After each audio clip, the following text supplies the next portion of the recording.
Now I'm going to show you how to load the dishwasher.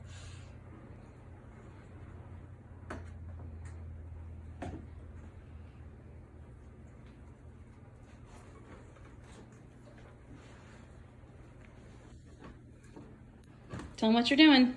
I'm turning on. That's good enough. That's good enough. Okay. You pull the trays out. Remember? Oh.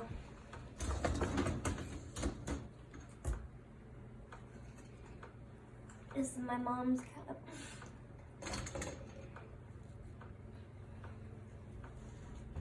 Oh.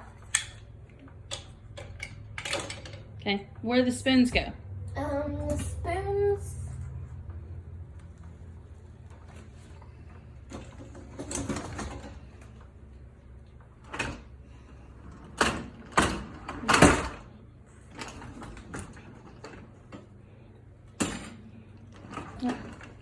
Is there more than one?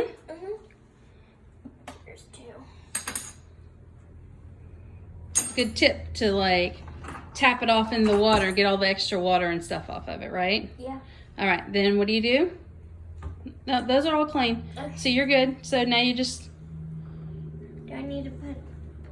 No, we're not going to run it right now, but there is stuff you can put in there. But go ahead and close it up and tell them bye.